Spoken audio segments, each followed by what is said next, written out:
तो खबर आजमगढ़ से, जहां नेताजी सुभाष चंद्र बोस की 128वीं जयंती के अवसर पर हरिऔध कला केंद्र में एक विशेष कार्यक्रम का आयोजन किया गया। जिलाधिकारी नवनीत सिंह चहल ने कार्यक्रम का शुभारंभ नेताजी की प्रतिमा पर माल्यार्पण और दीप प्रज्वलन के साथ किया। जिलाधिकारी ने इस मौके पर नेताजी को श्रद्धांजलि अर्पित करते हुए कहा कि आज का दिन पूरे देश में पराक्रम दिवस के रूप में मनाया जाता है।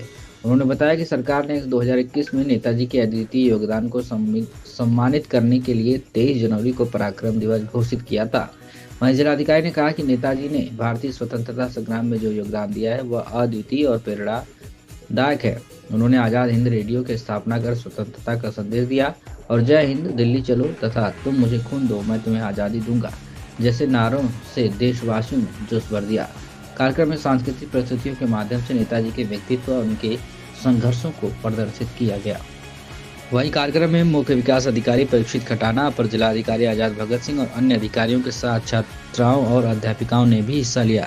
जिलाधिकारी ने कार्यक्रम के अंत में कहा कि नेताजी का जीवन हम सभी के लिए प्रेरणा का स्रोत है। उनके दिखाए मार्ग पर चलना ही उन्हें सच्ची श्रद्धांजलि होगी। क्या कुछ कहा अपने संबोधन में डीएम आजमगढ़ ने, आप सुनिए। जयंती समारोह के अवसर पर उपस्थित मुख्य विकास अधिकारी, ADM finance, chief treasury officer, DDO साहब, यहाँ उपस्थित हमारे जनपद से विभिन्न क्षेत्रों से आए हमारे सभी सम्मानित साथीगण, मीडिया के हमारे सारे सभी सम्मानित बंधु, हरिहरपुर घराने भाव विभोर हुए। आज हम नेताजी सुभाष चंद्र बोस जी की 128वीं जन्म जयंती का आयोजन कर रहे हैं और उनके द्वारा किए गए हमारे देश के लिए जो कार्य हैं, उनके द्वारा जो सैक्रिफाइसेस किए गए हैं, आज हम उनको याद कर रहे हैं। आज के दिन को हम पूरे भारतवर्ष में पराक्रम दिवस के रूप में भी मनाते हैं और अभी आप सभी लोगों ने नेताजी की जो जीवनी के ऊपर आधारित 8 मिनट की एक प्रस्तुति, एक वीडियो देखी। उससे हम सभी लोग पहले से भी जानते हैं और इसको देखकर हम सभी लोग अनुभव भी कर सकते हैं कि किस प्रकार के पराक्रमी महापुरुष नेताजी सुभाष चंद्र बोस जी थे।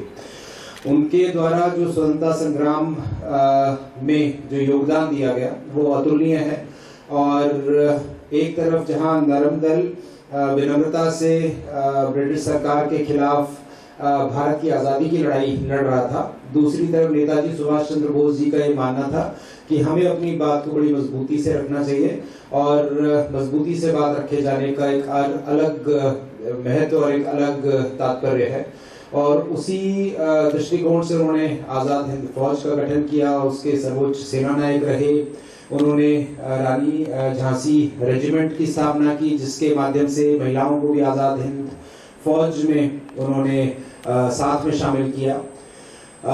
उस समय की जो सबसे प्रतिष्ठित सेवा थी इंडियन सिविल सर्विसेज, उसको उन्होंने अपने पिताजी की इच्छा अनुसार उत्तीर्ण भी किया। सबसे डिफिकल्ट सर्विस थी और देश सेवा के कारण, देश प्रेम के कारण, देश के प्रति समर्पित होने के कारण, देश के स्वतंत्रता संग्राम में अपना योगदान देने के कारण वो इच्छा उनमें थी, इसीलिए उन्होंने उस सेवा को तत्काल त्याग भी दिया।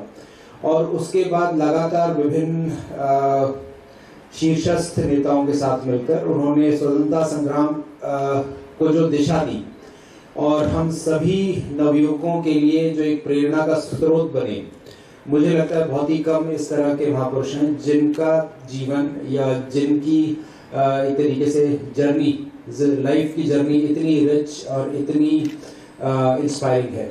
हमारे बीच में आज बहुत से छात्र छात्राएं यहाँ पर मौजूद हैं और निश्चित ही आप सभी लोग पहले से भी नेताजी सुभाष चंद्र बोस जी की विभिन्न स्टोरीज, विभिन्न उनके द्वारा किए गए कार्यों से अवगत जरूर हैं।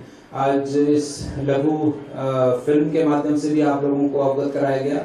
हम सभी लोग कहीं ना कहीं नेताजी सुभाष चंद्र बोस जी से बचपन से ही बहुत व्यक्तिगत रूप से भी और स्वतंत्रता संग्राम सेनानी होने के नाते बहुत प्रभावित रहे हैं। आज ये आवश्यक है कि हम उनकी जन्म जयंती के अवसर पर, उनके द्वारा दिखाए गए रास्ते पर, उनके द्वारा किए गए हम सभी लोगों के लिए कार्यों को याद कर सकें।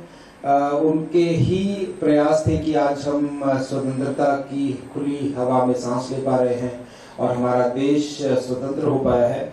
वो एक इस प्रकार के महापुरुष थे जिनके लिए हम जितनी भी कृतज्ञता प्रकट करें वो कम है।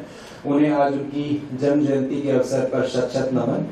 और पुनः हम सभी उनको सही रूप में श्रद्धांजलि तभी दे पाएंगे जब उनके बताए रास्ते पर या उनके जो देखा हुआ, जो उन्होंने एक विजन रखा था हमारे देश का, भारत देश को किस प्रकार से हमें अतुलनीय और अभूतपूर्व राष्ट्रों की श्रेणी में लेकर जाना है, उस विजन को हम सब लोग पूरा करने के लिए लगे रहेंगे, चाहे वो हमारे छात्र छात्राएं हों, चाहे नवयुवक हों, चाहे विभिन्न क्षेत्रों में कार्य कर रहे हैं हमारे भारत के नागरिक हों।